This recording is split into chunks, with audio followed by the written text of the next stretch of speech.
Hello students, welcome to Kusha classes, the resonance frequency for JEE and NEET physics. Let's make the turbulent flow of physics perfectly streamlined and start the video. So guys, आज के इस video session में जिस numerical को मैं आपके लिए discuss करने वाला हूं वो बेस्ड है कैलकुलेशन ऑफ मैग्नेटिक फील्ड के ऊपर और ये एक लेवल 1 प्रॉब्लम है। तो डिफरेंट अरेंजमेंट की वजह से जो मैग्नेटिक फील्ड का कैलकुलेशन होता है इसके फंडामेंटल कॉन्सेप्ट को समझने के लिए ये एक आइडियल प्रॉब्लम हो सकता है और मैग्नेटिक फील्ड से जुड़े हुए जो वेरियस कॉन्सेप्ट्स होते हैं, इंटीग्रेशन के जो टेक्निक होते हैं, न्यूमेरिकल प्रॉब्लम को अप्रोच करने का जो करेक्ट तरीका होता है, ये सारे बेसिक्स आपके क्लियर हो सकते हैं by the explanation of this problem. So guys, question आपके स्क्रीन के ऊपर है, बहुत ही ध्यान से पढ़ेंगे और आपको पता चलेगा कि इसमें बात की गई है एक यूनिफॉर्मली चार्ज डिस्क की और इसके ऊपर आपको बताया गया है कि टोटल चार्ज जो है वो Q है जो कि यूनिफॉर्मली डिस्ट्रीब्यूटेड है और अब आपको बताया गया है कि R रेडियस वाले इस डिस्क को इसके एक्सिस के अबाउट ओमेगा वेलोसिटी से आप रोटेट करवा रहे हैं और फिर आपसे पूछा जा रहा है कि सेंटर पे मैग्नेटिक फील्ड कितना होगा और इस डिस्क का मैग्नेटिक डाइपोल मोमेंट जो है वो कितना होगा। So let's start solving this problem. तो जैसा कि आप जानते हैं कि अगर आपके पास एक करंट कैरिंग लूप होता है, सर्कुलर लूप, तो उसकी वजह से जो मैग्नेटिक फील्ड का एक्सप्रेशन आता है वो कुछ ऐसा होता है जैसा कि ये आप चेक कीजिए, ये आपके पास एक सर्कुलर लूप है, इससे होकर के आई करंट फ्लो कर रहा है, ये इसका सेंटर है और सेंटर से एक्स डिस्टेंस पे अगर मैं बात करूं तो मैग्नेटिक फील्ड की जो वैल्यू हो जाती है वो होती है mu naught I r square upon twice of r square plus x square whole power 3/2 where r is obviously the radius of this ring। लेकिन अपना जो प्रॉब्लम है उसमें थोड़ा सा वेरिएशन है। वेरिएशन ये है कि आपको कोई डायरेक्ट करंट आई के बारे में नहीं बताया गया है, आपको एक यूनिफॉर्मली चार्ज्ड डिस्क दिया गया है और उसको रोटेट करवाया जा रहा है। तो उसके रोटेशन की वजह से, चार्ज के मैकेनिकल रोटेशन की वजह से एक करंट डेवलप होगा, तो पहले तो हमें वो करंट पता करना पड़ेगा। और दूसरी बात यहां पे ये है कि ये एक रिंग का एक्सप्रेशन है, एक सर्कुलर रिंग का एक्सप्रेशन है ये, लेकिन हमारे पास एक सर्कुलर डिस्क है, तो हमें एक डिस्क को इनफाइनाइटली मेनी रिंग्स का कलेक्शन मानना पड़ेगा और फिर इंडिविजुअली हर एक रिंग की वजह से सेंटर पे जो मैग्नेटिक फील्ड आएगा उसको इंटीग्रेट करके फिर हम लोग net magnetic field at the centre पता कर सकते हैं। तो जो सबसे पहली बात आती है वो ये आती है कि हम लोग एक एलिमेंट को कंसीडर करते हैं और हम लोग बताते हैं कि लेट अस से स्मॉल आर रेडियस पर हम लोगों ने एक रिंग, जो कि ऑब्वियसली एक सर्कुलर रिंग होगा, उसको हम लोगों ने कंसीडर किया और इसका थिकनेस जो है वो हम लोगों ने dr बता दिया। तो ये थिकनेस dr वाला एक सर्कुलर रिंग आ गया आपके पास। अब हम लोग पता करेंगे कि इस रिंग के ऊपर टोटल चार्ज कितना आएगा। तो जैसा कि हम लोग जानते हैं जो हमारा डिस्क है उसका area pi into capital R square हो जाएगा और टोटल चार्ज Q है, तो हम लोग बता सकते हैं कि total charge per unit area जो डिस्क के लिए है वो Q upon pi r square है। तो चलिए सबसे पहले लिखते हैं charge per unit area and it is Q by pi r square. और अगर हम लोग एलिमेंट के द्वारा कंटेन किए गए चार्ज की बात करें तो हमें एलिमेंट का एरिया पता होना चाहिए। अब देखिए, अगर मैं बात करूं इसके सर्कमफेरेंस के, एलिमेंट के सर्कमफेरेंस के बारे में, तो it is 2 pi into small r और मैंने जैसा कि पहले ही बताया इस एलिमेंट का जो थिकनेस है वो dr है, तो मैं बता सकता हूं area of the element dA। तो ये जो dA का वैल्यू आ जाएगा वो आपके पास आ जाएगा 2 पाई r इंटू dr। अब मैं अगर एलिमेंट के एरिया को चार्ज पर यूनिट एरिया से मल्टीप्लाई कर दूं तो मुझे एलिमेंट के ऊपर का चार्ज पता चल जाएगा। सो मैं लिखता हूं चार्ज ऑफ द एलिमेंट और इसकी वैल्यू को मैं dq लिख रहा हूं एंड अगर मैं इसको कैलकुलेट करूं तो ये सिंपली हो जाएगा Q upon pi capital R square into 2 pi small r dr। यहां से आप ध्यान दें तो ये पाई इस पाई के साथ कैंसिल हो रहा है और आप dq की वैल्यू को लिख सकते हैं Q 2 r dr upon capital R square. चूंकि ये चार्ज जो है एलिमेंट्री चार्ज dq वो रिंग के साथ रोटेट कर रहा है, क्योंकि रिंग जो है वो एक डिस्क का पार्ट है, डिस्क ओमेगा एंगुलर स्पीड के साथ रोटेट कर रहा है, इसका मतलब ये dq चार्ज भी रोटेट कर रहा है। अब ये dq चार्ज एक सेकेंड में कितना रोटेशन पूरा करता है, कितना चक्कर पूरा करता है, and the answer will be जो भी इसका फ्रीक्वेंसी होगा एक सेकेंड में उतना ही चक्कर ये चार्ज पूरा करेगा।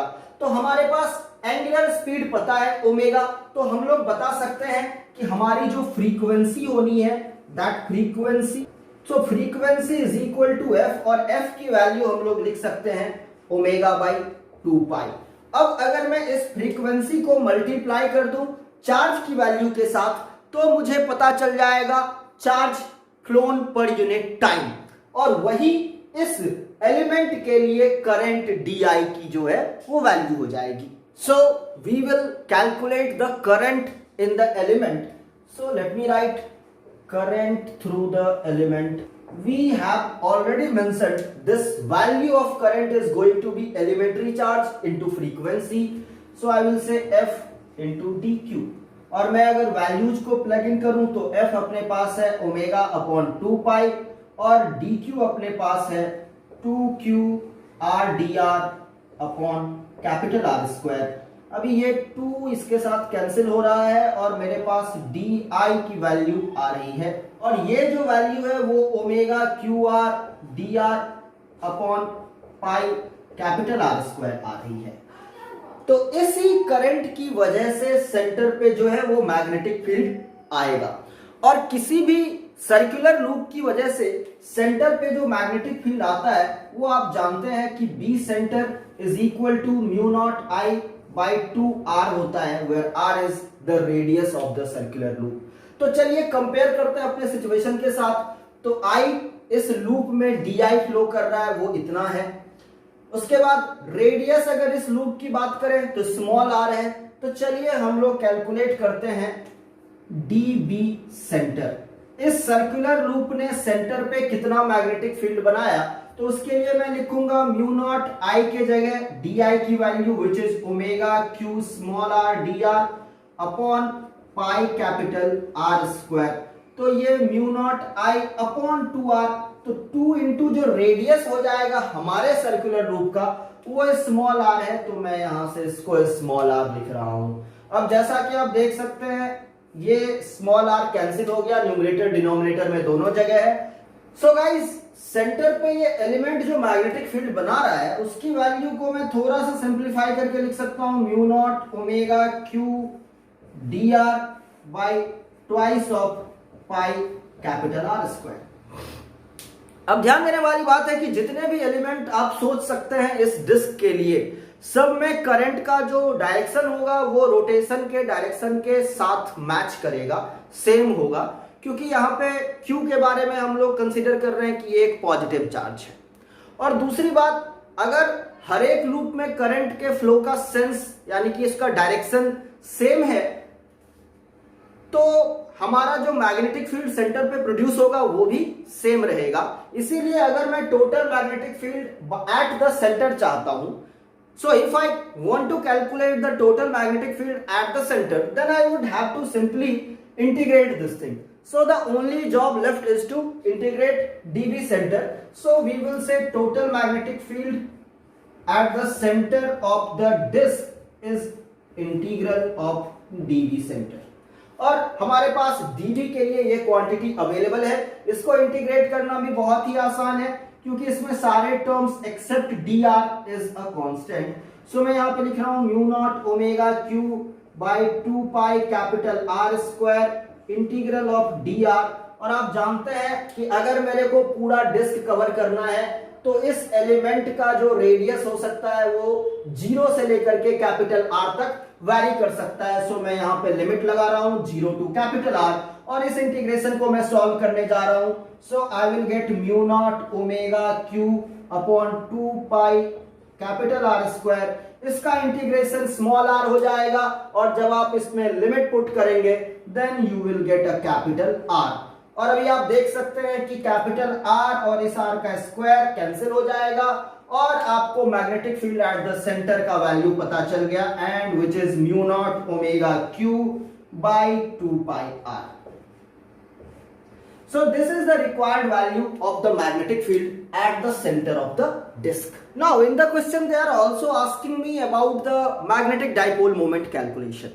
और आप जानते हैं कि किसी भी लूप का जो मैग्नेटिक डाइपोल मोमेंट होता है वो होता है number of turns into current into area.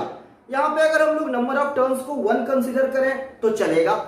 Current हम लोगों ने ऑलरेडी कैलकुलेट कर लिया है कि हर लूप में जो करंट होगा वो ये होगा और उसका एरिया हम लोग पाई इंटू रेडियस स्क्वायर के हिसाब से लिख सकते हैं। तो पहला काम हम लोग करते हैं कि इस एलिमेंट का जिसको हम लोगों ने कंसीडर किया है उस एलिमेंट का मैग्नेटिक डाइपोल मोमेंट कितना है। तो let us right magnetic dipole moment of the element. Let us call it dm and it is number of turn is 1 so no need to write L। Current ये है तो current की value मैं लिख रहा हूं omega Q r d r upon pi capital R square into area of my element which is pi r square. So let me write pi r square. यहां से अब आप ध्यान दीजिए कि पाई न्यूमरेटर डिनोमिनेटर दोनों जगह अपीयर हो रहा है तो मैं इसे कैंसिल कर देता हूं। आर और आर स्क्वायर को मल्टीप्लाई करके आर क्यूब लिख देता हूं और मेरे पास आ रहा है omega capital Q small r cube d r upon capital R square.